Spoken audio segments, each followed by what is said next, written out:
Buenos días, Álvaro Cedeño y Álvaro Cedeño les saludan en este episodio número 67 de Diálogos con Álvaro Cedeño. Papá, ¿cómo estás? ¿Qué tal? ¿Qué tal? ¿Cómo les va? Todo muy bien, por dicha. Fin del Bueno. primer semestre del 2021. Sí, sí, cómo no. Día de pagar impuestos municipales y adelantos de renta, etcétera. Pero estábamos aquí para hablar de cosas felices. Bueno, pagar impuestos, según como lo veas, es una forma de contribuir y debería uno ponerlo muy feliz. Debería. ¿Quién sabe por qué no, verdad? Uno podría poder conectarse con el impacto que tiene el pago de impuestos y sentirse feliz, de salir corriendo a pagarlos el día antes. Bueno, yo creo que hay dos cosas. Una es el paradigma que tenemos sobre pago de impuestos, ¿verdad? En en Norteamérica, por ejemplo, el IRS, ¿verdad? Se relaciona con la muerte. Solo hay dos cosas seguras, ¿verdad? La muerte y los impuestos. Entonces, suena muy feo. Por otro lado, tal vez el origen de los impuestos, que se llamaban exacciones, ¿verdad? A mí siempre me ha sonado como a extracción, es algo que te quitan, ¿verdad? Esa es una noción como de que el monarca viene y te mete la mano en el bolsillo y te saca cosas. Y luego tú no estás tan contento con que te saque cosas para hacer guerras o para hacerle monumentos a los antecesores de la monarquía, ¿verdad? Pero bueno, en un estado moderno y sobre todo con la conciencia que vamos teniendo sobre el bien común, eso debería cambiar. Bueno, vamos a ver cuándo. Yo creo que en países escandinavos que hay una noción muchísimo más clara de el impacto que tiene el bien común, el que haya eh, una cosa pública, ¿verdad? Porque yo creo que si no Claro, existieran estados robustos en Escandinavia, se morirían de frío o de hambre, o ambas. ¿cómo no? Eh, Sí, sí, entonces, sí. es Uh-huh. muy clara la presencia del Estado y entonces es muy claro también que en esas culturas los impuestos que se pagan son altísimos, ¿verdad? Sí, sí, 50% de impuesto de renta. sí, Entonces, los noruegos, por ejemplo, lo que dicen es que ellos trabajan la mitad del año para sus familias y la mitad del año para la comunidad. claro, Y claro. son parte de la comunidad. Al final terminan trabajando 100% para ellos, ¿verdad? Y la verdad es Sí, que si se dejaran toda su plata y no pagaran impuestos, no podrían disfrutar de los bienes públicos que les ofrece el Estado.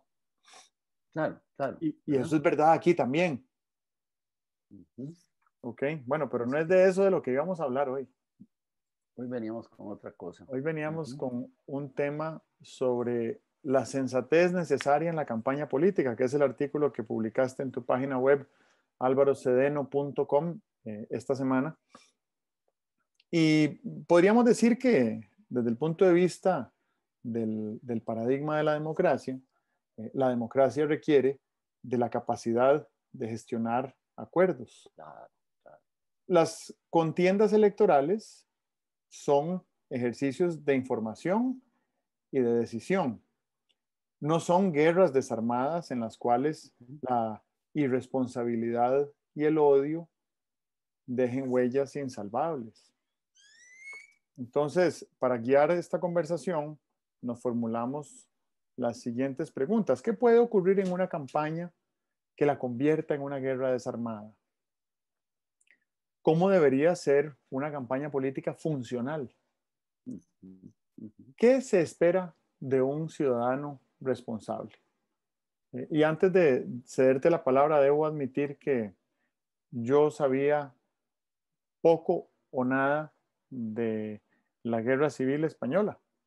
Y este artículo ha sido aleccionador en todos los elementos históricos que aportas, pero más allá de lo histórico, que es una referencia, es lo que podría servirnos de aprendizaje para, para nuestro quehacer político electoral como ciudadanos Uh-huh. de aquí en adelante, ¿verdad? O sea, ¿cómo hacemos nosotros para asegurarnos, para estar absolutamente seguros de que nuestro intercambio de información y nuestra manera de posicionar nuestras ideologías y nuestros argumentos no desemboque en una guerra civil? Claro, claro. ¿Verdad? Yo sé que este es un pensamiento muy negativo, pero creo que podrías decir, o por lo menos lo puedo afirmar por lo que leí en el artículo, que la guerra civil española, nadie dijo vamos a programarnos para hacer una guerra civil, sino que fue el resultado de un intercambio muy tóxico de información y de una manera muy incivilizada de compartir argumentos e ideologías. Correcto, correcto. ¿Cómo lo ves? Vieras que primero la Guerra Civil Española siempre ha estado muy cerca de mi corazón, aunque yo nací cuando la Guerra Civil ya había terminado. La guerra terminó en abril del 39. En mi casa había muy pocos libros, mi casa de infante, pero había un libro sobre la Guerra Civil Española. Antonio Ruiz Vilaplana era el autor. Él era un empleado judicial que le tomó la guerra en el lado nacional, que era, por simplificar, era el lado de Franco, y un día decidió que no podía seguir comulgando con las cosas que ocurrían en el lado nacional, una represión de civiles contra civiles y tal y cual. Y entonces huyó hacia Francia.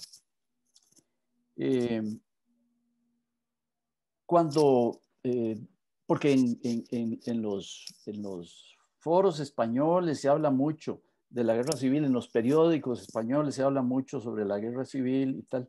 Y hace poco alguien le preguntó a Pérez Reverte cuál sería un buen libro sobre la guerra civil española. Y entonces él dijo, hay un libro pequeño de Julián Marías que yo lo recomiendo porque dice, se llama ¿Cómo pudo ocurrir la guerra española?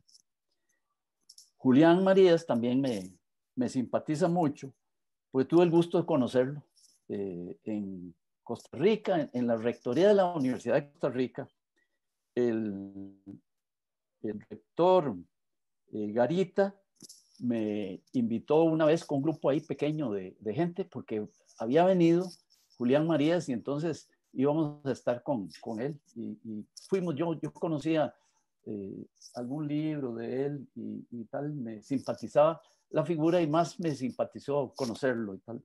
Bueno, por eso el libro este de Julián Marías es bien llamativo, porque como tú dices muy bien, queda claro que los españoles nunca dijeron, ahora sí, ¿sabe qué? En el 36, en julio, los militares van a dar un golpe y todos los demás, los que no estamos de acuerdo con el golpe, vamos a ir a ver cómo nos matamos de la manera más eficaz, para que la manera de matarnos sea más eficaz, le vamos a dar apertura a las potencias que están en conflicto en el mundo, ¿verdad? Entonces, vamos a meter aquí a los fascistas de un lado y vamos a meter a los rusos del otro lado. Fue una tragedia que dividió a España.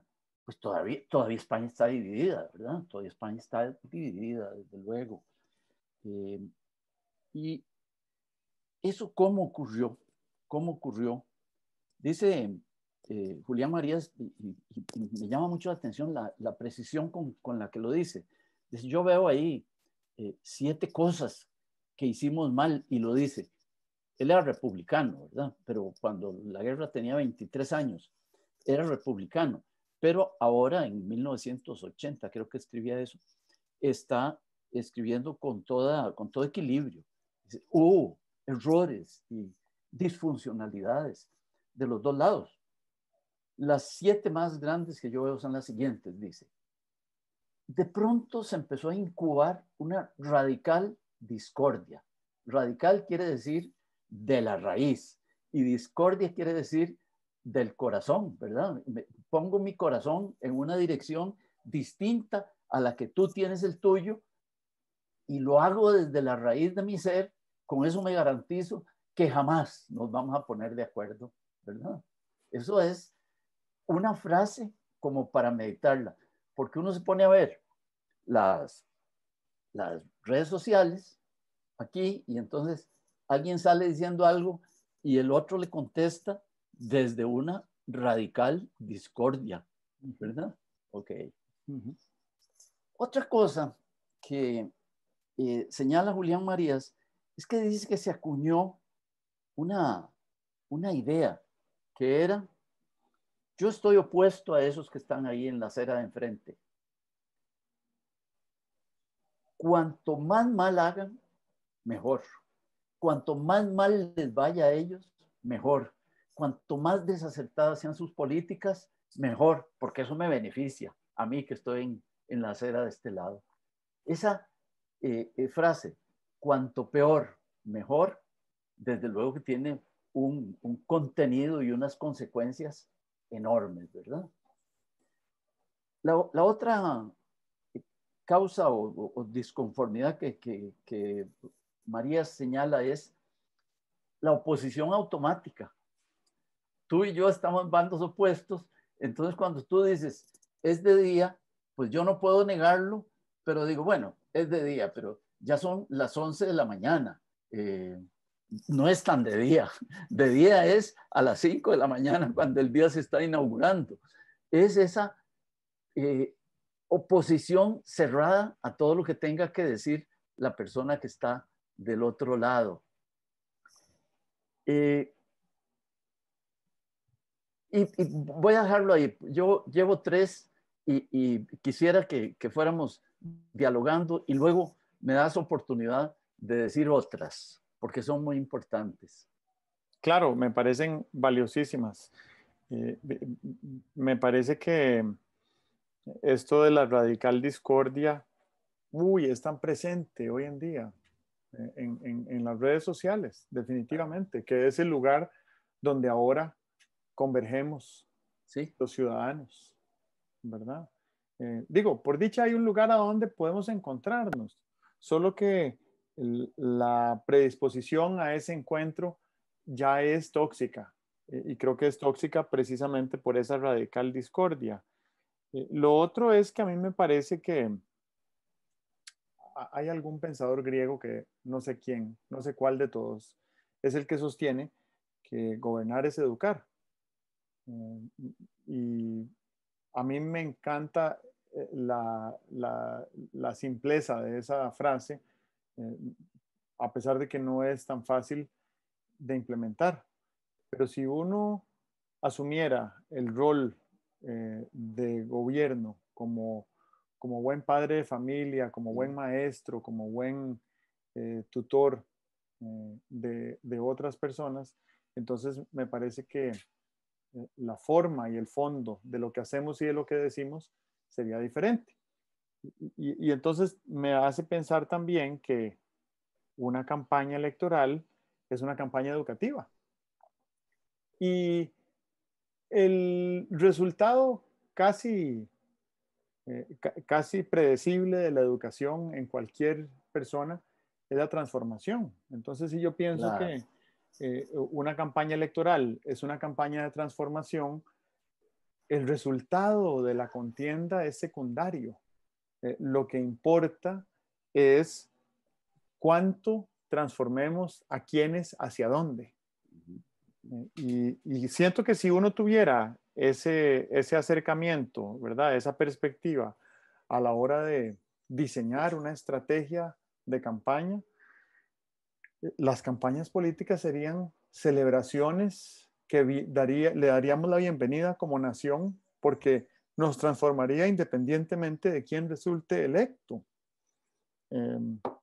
Y creo que esto básicamente lo que requeriría sería un cambio de actitud en todos los participantes. De todas maneras, todos quieren ganar.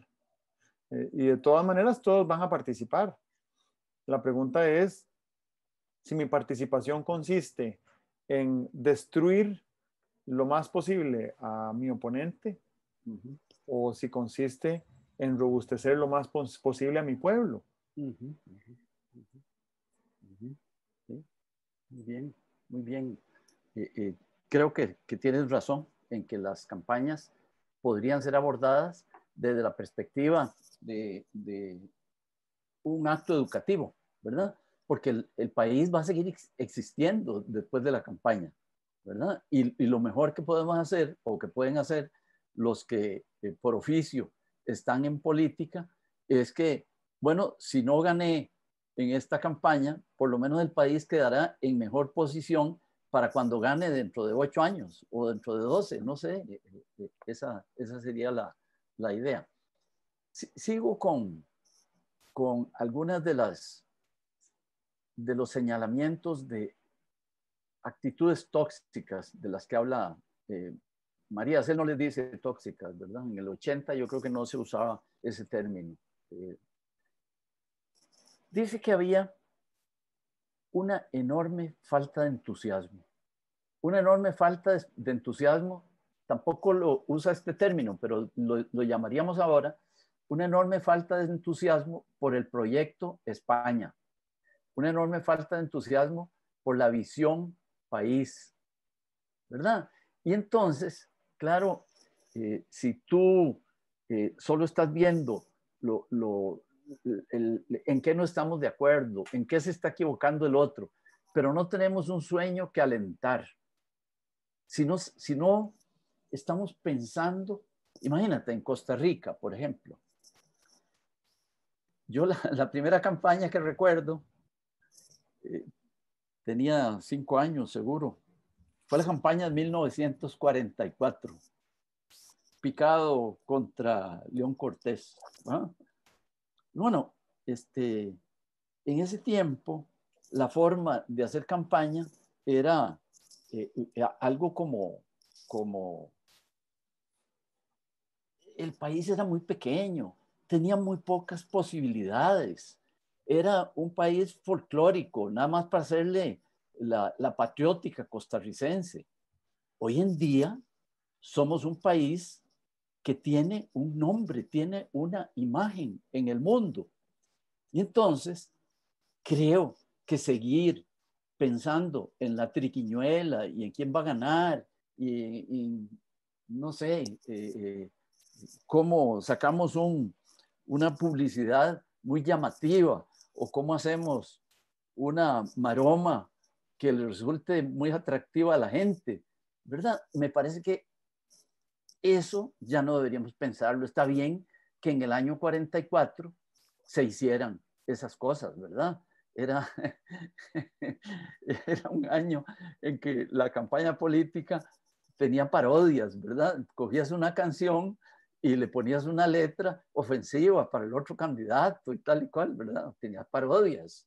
Y los partidos repartían poligrafiadas las parodias y los chiquillos nos aprendíamos las parodias para hacerle gracia a los papás, ¿verdad? Bueno, muy bien. Hoy en día no estamos como para tener una campaña en torno a parodias. Deberíamos tener una campaña en torno a visión. Acabamos de entrar a la OCDE. Bueno, el otro día me comentabas aquí algunas posibilidades.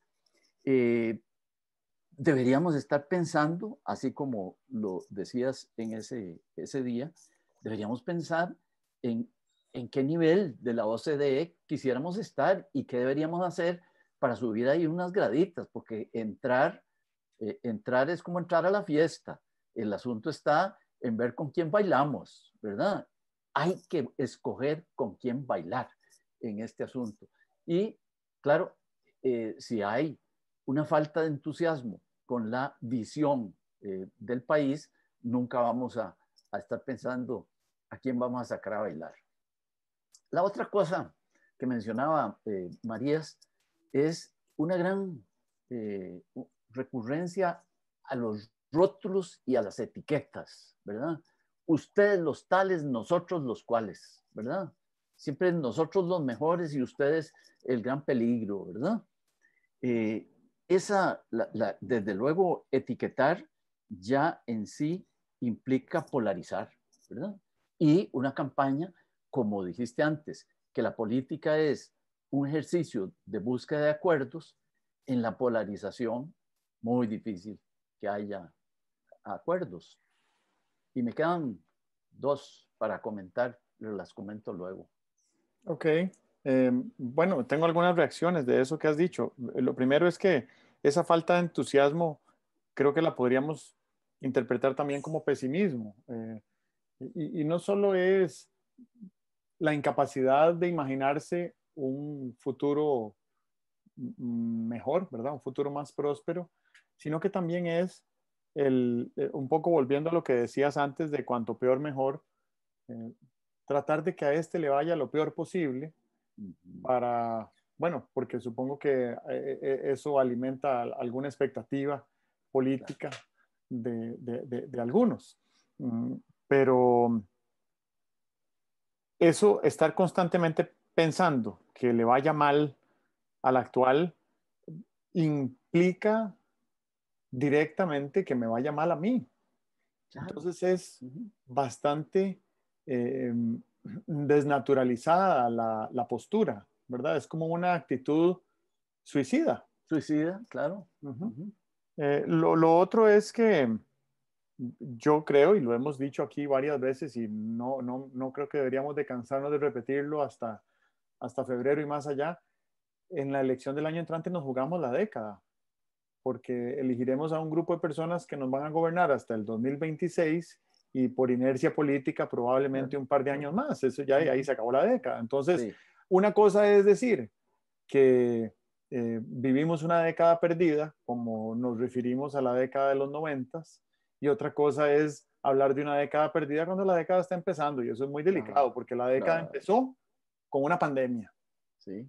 ¿Verdad? Entonces ya vamos perdiendo 2-0, pero eso no quiere decir que el partido se haya terminado ni que lo vayamos a perder. Al contrario, me parece que uno podría aprovechar toda esa energía que ha generado la pandemia Sí, señor. y transformarla en edificación, en obra, en lo que llaman en Estados Unidos nation building, ¿verdad? Edificación de la nación costarricense. La OCDE es como, ¿cómo lo podría decir? Yo creo que la OCDE es como un, como usar Waze, ¿verdad? Entonces uno usa Waze y dice, Sí, ¿cómo, sí. cuál ruta llevo, cuál Claro. ruta tomo para irme de aquí a Curridabat? Y entonces Waze te da una sugerencia, no es obligatorio tomarla, hay rutas alternativas, puede cambiar de camino, pero es una sugerencia que si la tomas, pues te garantiza menor tránsito, menor tiempo, menor congestión, ¿verdad? Eh, mayor flujo. Hay un asunto que a mí me parece que digamos, ya que salimos de la OCDE, ya no tenemos que volver a discutir sobre el tema, ya somos miembros plenos y la verdad es que creo que no me imagino qué tengamos que hacer para que nos expulsen de ahí, pero ya que salimos de la OCDE, me gustaría que nos metiéramos como país en otro embrollo, y es el embrollo de tratar de posicionar a Costa Rica entre los 20 países más competitivos del mundo. Y la competitividad es una larga serie de indicadores que determinan si en un país una actividad empresarial o incluso una actividad no gubernamental puede florecer con facilidad y en suelo fértil. Y entonces, en esa lista actual que hay hoy en día, que es con un escalafón como el equivalente a la FIFA que tiene para en qué lugar están todos los países del mundo en función al desempeño de sus selecciones nacionales, hay un escalafón de cómo es la competitividad de los diferentes países. Y Costa Rica no está mal. En competitividad no estamos mal. Estamos como entre el tercio más competitivo del mundo. Y uno dice, el tercio más competitivo suena bien, pero el tercio más competitivo quiere decir que somos como el número 70. Sí. ¿Qué tendríamos que hacer para meternos entre los primeros 20? Ajá. ¿Verdad? Y sobre todo, ¿para qué? Yo creo que esto merece una discusión aparte. Claro. Pero si nosotros asumiéramos un desafío como el de buscar meternos entre los 20 países más competitivos del mundo, creo que esto nos obligaría a hacer algo que decía don Enrique Obregón Valverde en un artículo que publicó el lunes pasado, fantástico, en La Nación. Y es que para ganar tenemos que ceder. Claro. Si todos cedemos un poquito, es muchísimo más probable, es casi garantizado que si todos cedemos un poquito, lo que se logre producir colectivamente va a ser mejor para todos que lo que hubiéramos logrado por nuestra cuenta. Y pone de ejemplo la Alemania de Merkel, ¿verdad? Ya yo le perdí la cuenta a Merkel, cuántos años tiene ella de ser canciller alemana, pero su capacidad de gestión y su capacidad de ceder y su capacidad de negociar con personas que piensan radicalmente diferente a ella y a su partido ha sido de enorme beneficio, no solo para el pueblo alemán, sino para toda Europa. Y entonces creo que es muy importante que nosotros pensemos que la agenda de competitividad nos obligará a ceder, pero nos hará ganadores, Claro. colectivamente. Una anotación nada más sobre lo de la competitividad. A mí me preocupan esos objetivos que solamente están en el campo económico, ¿verdad? Porque Costa Rica tiene una serie de facultades, de potencialidades para descollar en otros campos que no son simplemente el campo económico, ¿verdad? Y entonces, me gustaría jugar con el término distinción competitiva para pensar también en distinción por competencias. ¿Qué tal? Bueno, nosotros tenemos una cantidad de músicos juveniles que me parece que significan un porcentaje, un por mil de la población importante, gracias a una cosa que se les ocurrió hacer a don Pepe Figueres y a su ministro de Cultura, que, bueno, solo por edad dejo de recordar cómo se llamaba, porque La edad de él. por la, por la edad mía. Ok. Entonces, podemos mostrar competencias artísticas, podemos mostrar competencias culturales. Yo no me acuerdo de quién es la frase, de que alguna frase es tan linda que a lo mejor es de Oscar Arias, que nosotros podríamos ser la Atenas de Latinoamérica, ¿verdad? Claro que podemos ser la Atenas de Latinoamérica, ¿verdad? Y eso ya no es índice de competitividad, pero bueno, de eso podríamos hablar otro día.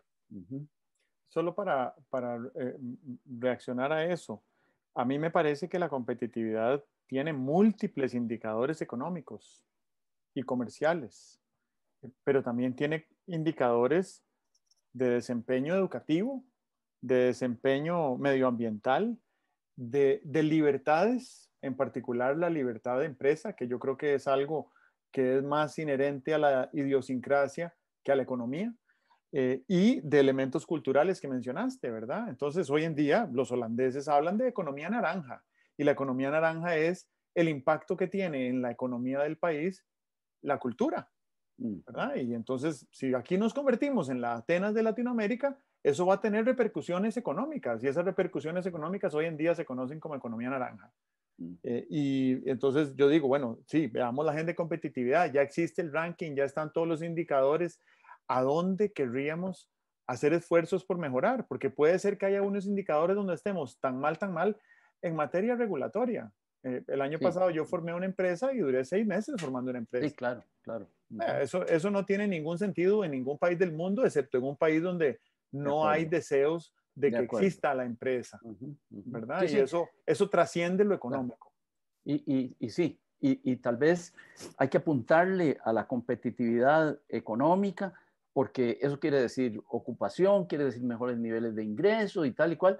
Y desde luego, para ser Atenas, tendríamos que tener resueltas esas cosas como la ocupación, la distribución del ingreso y todo esto. Voy a las últimas dos ideas de Julián Marías en este librito. Dice que en esos años anteriores a la guerra civil se daba en España una gran pereza, sobre todo para pensar. Y a mí me golpea esa expresión, porque uno a veces oye argumentos, oye cómo fracasan argumentos, oye cómo se les cierra la puerta a ideas valiosas. Yo me quedo pensando, bueno, ¿por qué no hicieron un análisis más profundo? ¿Por qué no vieron más elementos? ¿Por qué, por qué aplicaron un pensamiento tan lineal, tan chato, tan simplista? ¿Y por qué no abrimos el horizonte para pensar sistémicamente y tal? Y entonces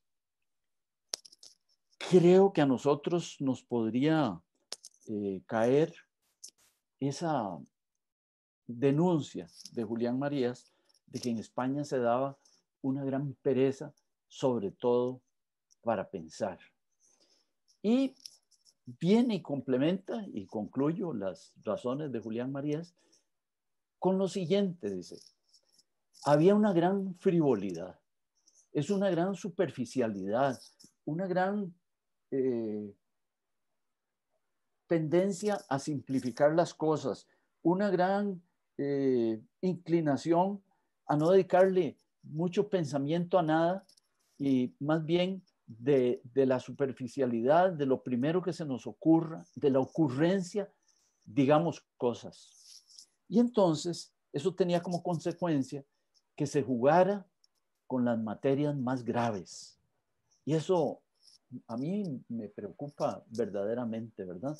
Porque veo en, en países latinoamericanos como una inclinación a no distinguir entre lo que es un asunto grave y lo que es una materia superficial, ¿verdad? Este,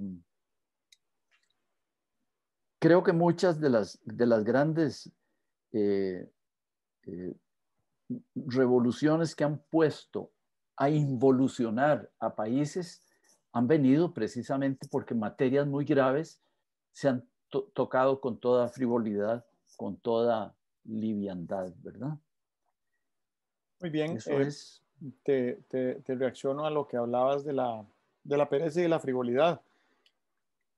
Es aún más, es aún más chocante cuando uno sabe que existen metodologías, técnicas, hábitos para estimular la creatividad, para estimular el pensamiento de diseño, ¿verdad? Para estimular el pensamiento sistémico y ver que se simplifica y se trata con desdén materias que son muy serias, digamos, como el derecho, como la constitucionalidad, que se trate eso con desdén y con frivolidad, eh, lo dejan a uno pensando, ¿será que esta gente nunca aprendió de creatividad o será que intencionalmente están queriendo no ser creativas?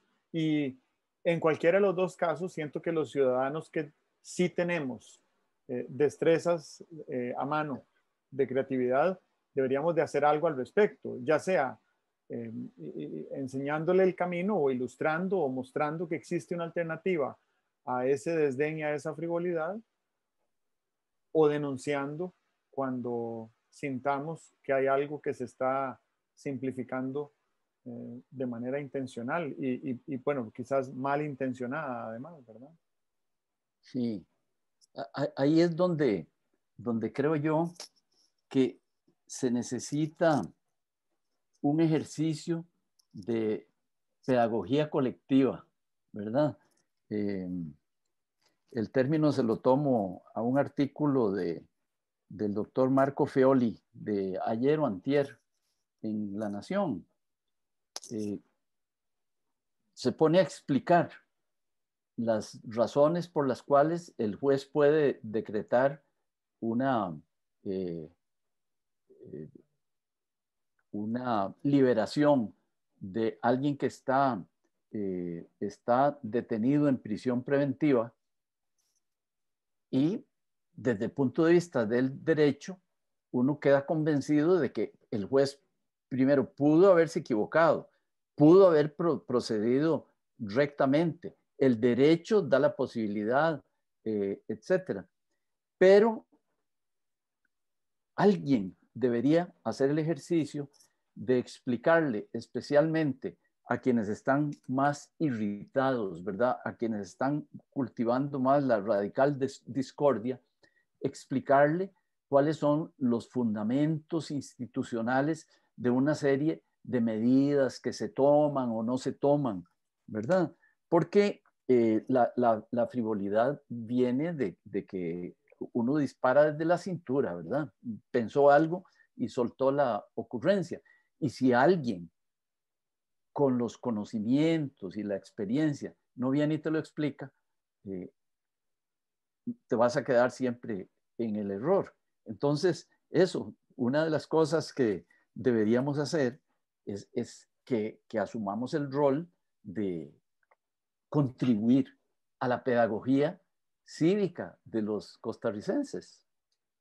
Decía un profesor de la Facultad de Derecho que en materia judicial se necesitan tres elementos para ganar un juicio. El primero es tener el derecho, el segundo es saberlo pedir y el tercero es que al juez le dé la gana reconocértelo. Sí, claro. ¿Verdad? Sí, Bueno, cómo no. antes de terminar, me gustaría que nos preguntáramos qué nos ha quedado de este diálogo, porque la verdad es que a mí el artículo me resultó sumamente estimulante y tu narrativa de estos elementos de Julián Marías me despertaron también otra serie de inquietudes y no, bueno, de nuevo, como sucede con el diálogo, no me hubiera ni imaginado estar aquí hace media hora. Entonces, querría saber a dónde estás ahora.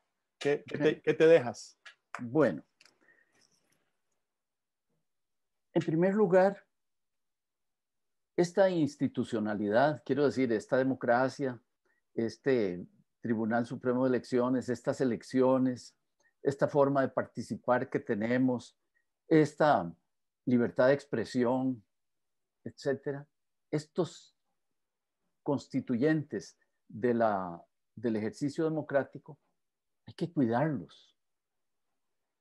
No podemos entrar, como dicen, como un elefante en una cristalería en torno a estas cosas, porque son muy valiosas, le han costado mucho tiempo, mucho esfuerzo, mucho sacrificio a mucha gente, y entonces tenemos que cuidarlas, y cuidar se cuida con amor, se cuida lo que se ama.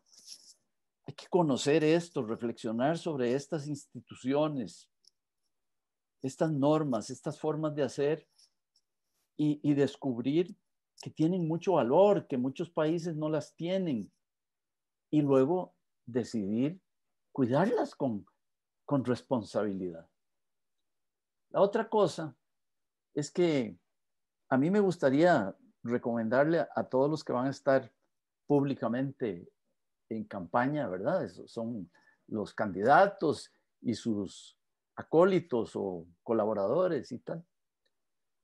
Recordarles que hagan una campaña que no cierre las vías de acuerdo para dentro de 4 años ni dentro de 8 años, ¿verdad? Una campaña de la cual el partido que ganó pueda salir en mayo del año entrante a jalar personas, ideas, apoyo de los partidos que perdieron, ¿verdad? No, la república no termina en febrero o abril del año entrante. Y la otra pregunta que quisiera que se dejaran todos los ciudadanos y los candidatos y todo esto, es si creemos que en una campaña se vale cualquier cosa. Sí, a mí me parece que no se vale mentir, a mí me parece que no se vale manipular, a mí me parece que no se vale arriesgar cosas mucho más valiosas que la presidencia que está en disputa. A mí me parece que no se vale hacer cosas que dejen huellas que dificulten mucho el funcionamiento de la nación cuando ya pase la campaña. Eso me deja esta reflexión. Muy bien. Sí, a mí me quedan algunas cosas. Esto que hablabas de la radical discordia, creo que es importantísimo. Me parece que no se llega a una guerra civil sin radical discordia. Y me parece por el otro lado que con radical discordia sí podría llegarse a una guerra civil. Entonces es algo a lo que hay que ponerle atención. Lo segundo es reiterar algo que en lo que creo fielmente desde hace 15 años, de que gobernar es educar. Por lo tanto, las campañas electorales son campañas educativas y la educación lo que busca es transformar. Y lo tercero es esta conjunción entre desearle el mal al otro cuando el mal del otro también es el mío. Claro. Eso es bastante patológico, ¿verdad? Y lo que nos dice es que el encasillamiento que hemos hecho en banderas, partidos, ideologías, agrupaciones, ideas, argumentos, agenda, no es tan sano y debería de sanearse. Muy bien. Qué bueno. Bueno, muy bien. Entonces, tuvimos un rato bien agradable. Perfecto. Yo me lo pasé muy bien. ¿Cómo se llamaba el ministro de Cultura, don Pepe? Guido Sáenz. Ah, bueno. Okay. Ahí es que una neurona se le atravesó a otra. Ok. Sí, sí. Uh-huh. Bueno, que estés bien. Bueno, muy bien. Nos vemos. Saludos, adiós. Chao.